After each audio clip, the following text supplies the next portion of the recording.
Welcome to And Justice for All, the official podcast of Roosevelt University, exploring the relationship between education and justice, and the transformative power of inclusive education.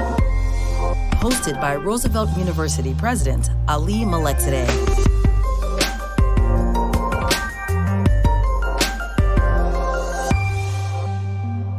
During commencement, it takes just seconds for each Roosevelt graduate to cross the auditorium theater stage and receive their diploma. But the ceremony is an opportunity to celebrate all that came before, the years of hard work, sacrifice, and dedication that led to their degree. Recently, I spoke with Dalal El-Barbarawi, one of Roosevelt's most recent graduates, and the fall 2019 Commencement Speaker. To say Dalal stayed busy at Roosevelt is an understatement. As a student, she conducted cancer research, volunteered at a medical center, tutored her peers, created 2 campus organizations, and translated documents for refugees. On top of all of this, she excelled in her studies with a perfect 4.0 GPA. Hear what Dalal has to say about motivation and creating your own opportunities.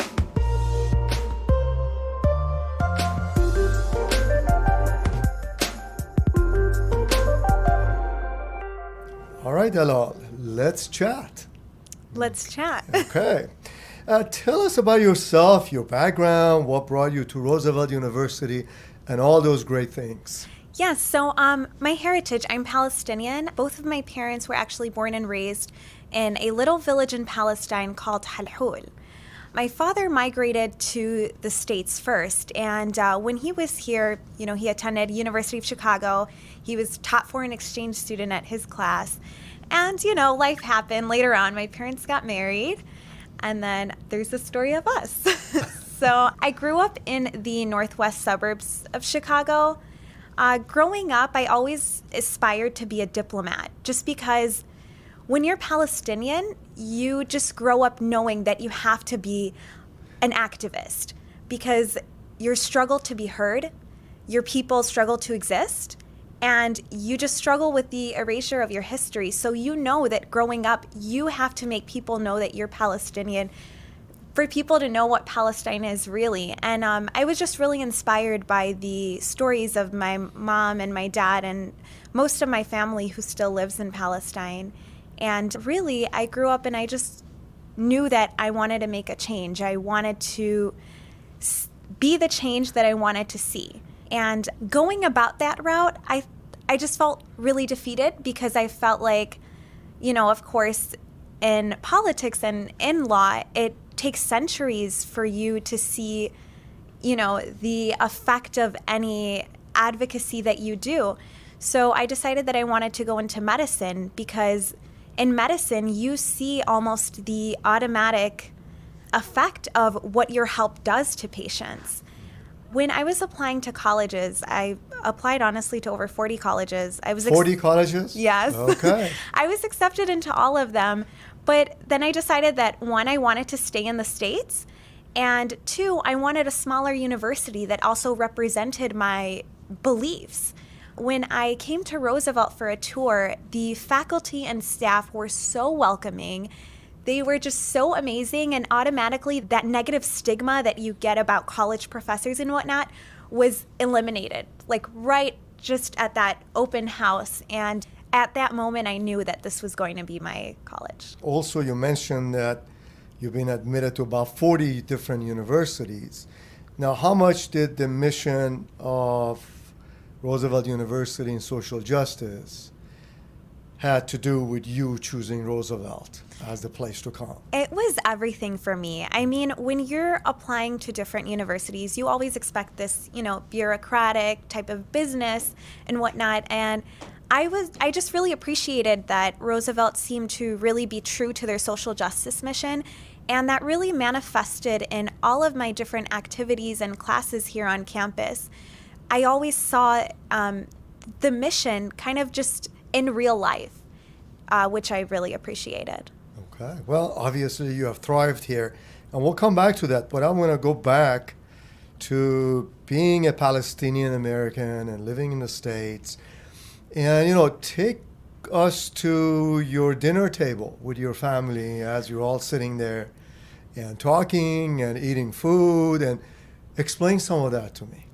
Yeah, so definitely growing up Palestinian, there's always this type of sorrow because, I'm very close to my family in Palestine, and they are the actual victims of this apartheid state.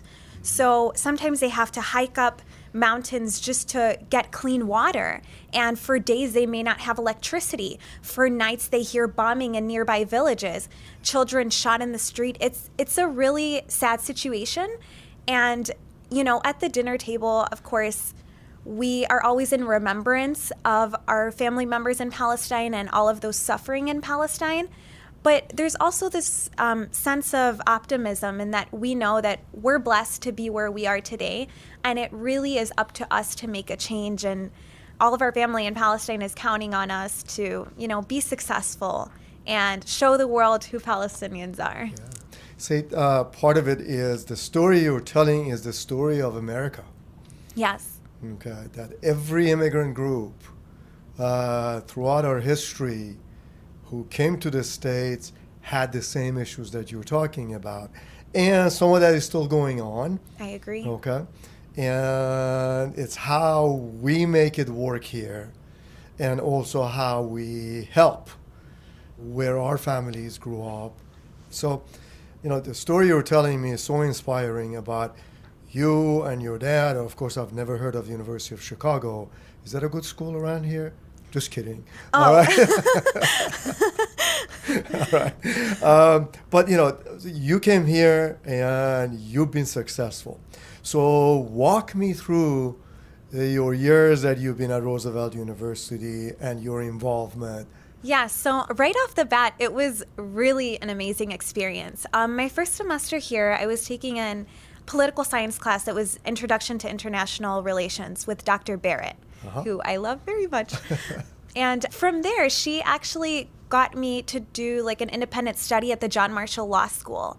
At the law school, I was actually sitting in a class with like law students and at the International Human Rights Clinic, where we were discussing different mechanisms to combat crises in the world, like in Syria and Venezuela and whatnot.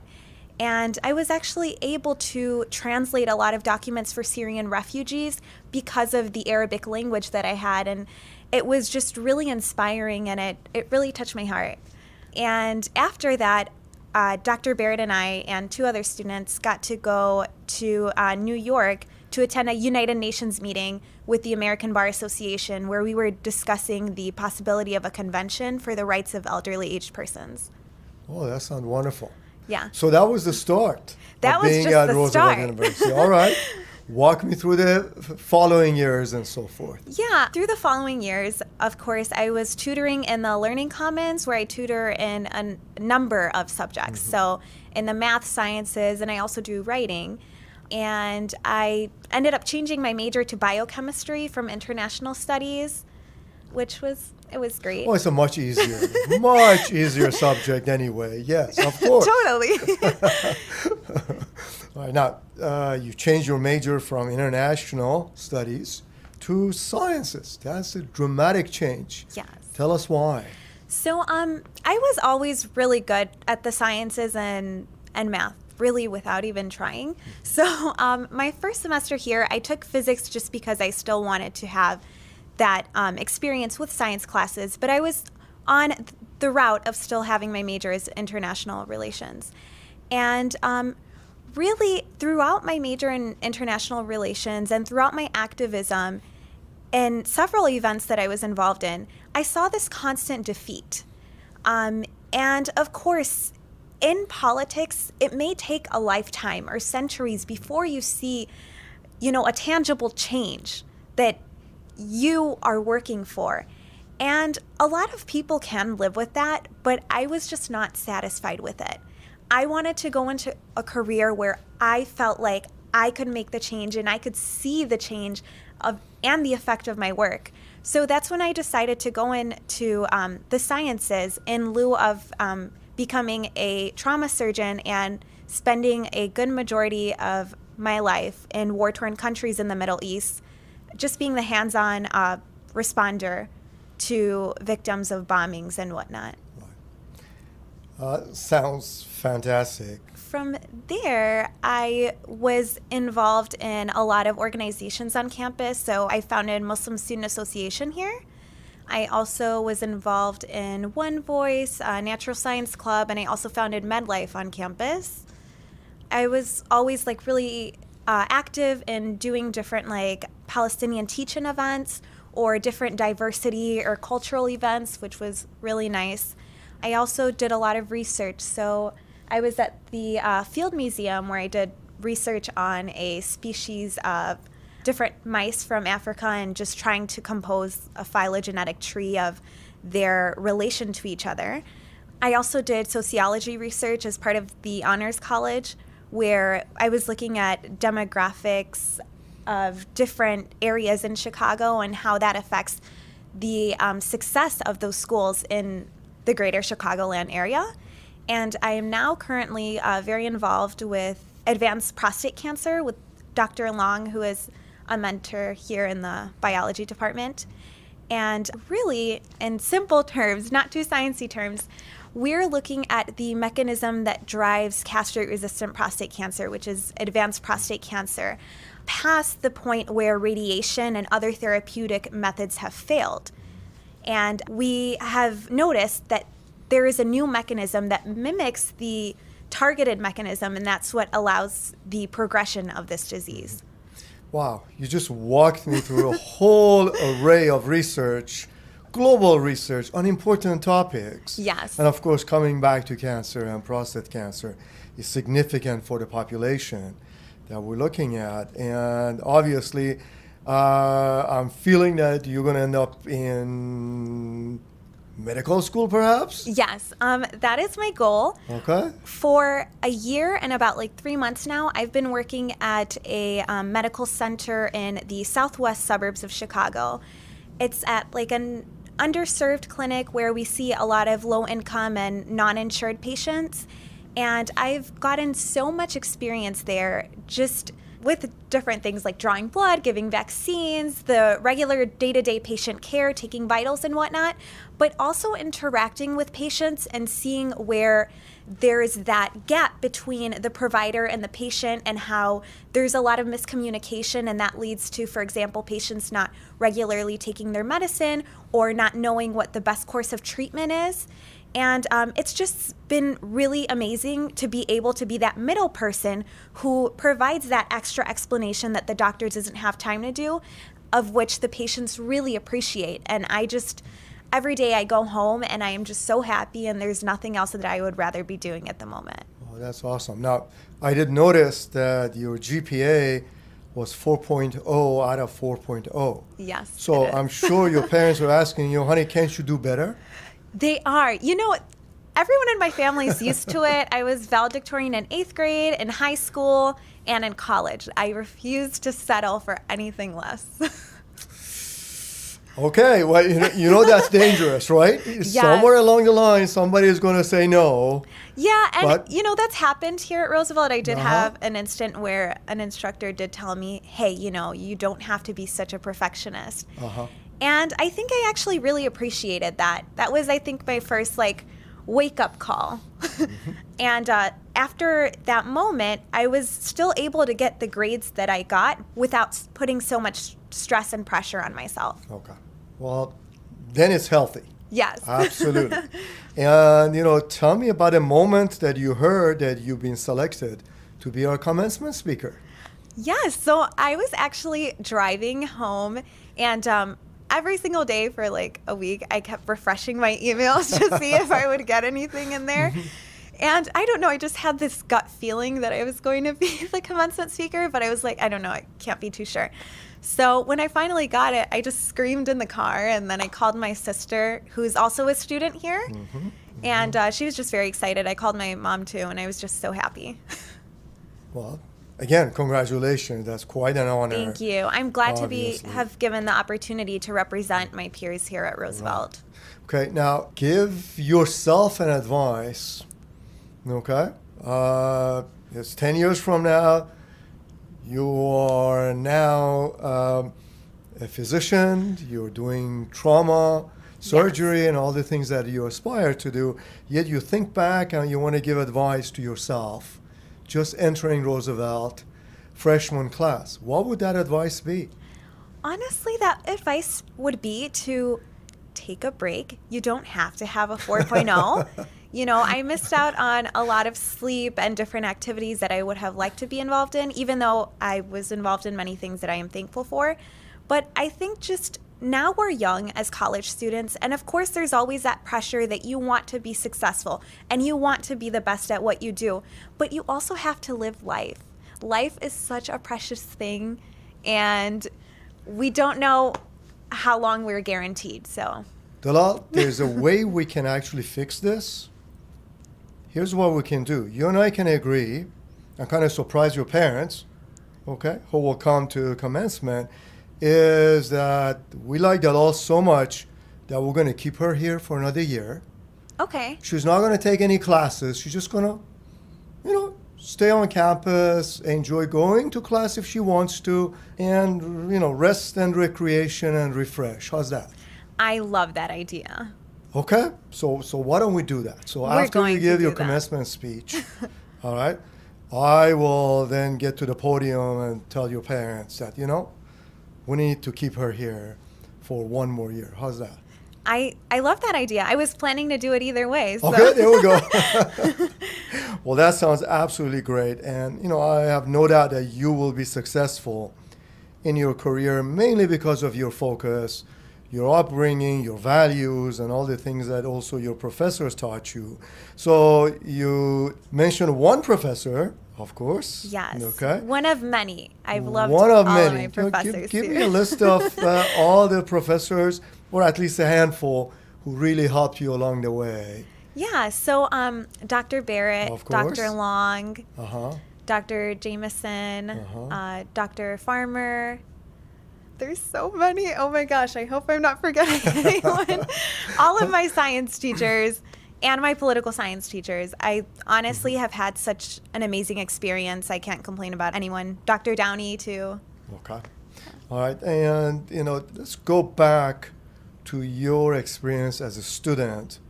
And, when your classmates would understand or find out you were Palestinian American, talk to me about their reaction, how welcoming they were or they were not, and some of that experience. Yeah, so I feel for the most part, the Roosevelt community is just so welcoming and so appreciative of other cultures and non-judging. And I really felt that it's really different than when you go out into the world.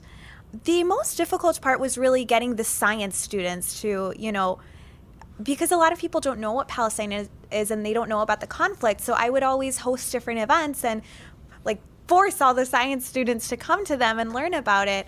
And at first they were like, oh, I don't really have time. But then they came and they were super understanding and very respectful about wanting to know what the conflict is about and wanting to know what activism that they can do. Well, that's wonderful. And, the reason we have our mission being social justice is exactly that each of our students would feel comfortable here and make friends who are different. Yes. From their families, from who they are, from religion, from ethnicity, from race, gender, and so forth. And it sounds like you have succeeded and also brought along many of your classmates. Yes. So that they would be better educated and understand the wonderful diversity of our nation. Okay. Now, is there a secret you would like to share with us that nobody knows about, that maybe your parents shouldn't know about? Oh, there are many, but I probably won't say them here. Well, then don't. Then don't. Yeah. There are no secrets. There are no secrets. Okay, I'm glad to hear that. All right. Well, I wish you a lot of success, and I'm sure you do extremely well in your career. and also on Friday when you have to give the speech to the graduating class. I think the whole audience will be interested to hear what you have to say. Thank you so much. Roosevelt is really important to me, and everyone who knows me knows how important it is to me. I mean, I'm dragging all my sisters to come here as well. But yeah, it has been such an amazing past few years, and I could not have had it any other way. All right. So congratulations again. Thank you so much. And good luck. Yeah. Thank you. And Justice for All is produced by Roosevelt University and is available at roosevelt.edu or anywhere you get your podcasts. The music for And Justice for All is written and produced by Jesse Case. Thanks for listening.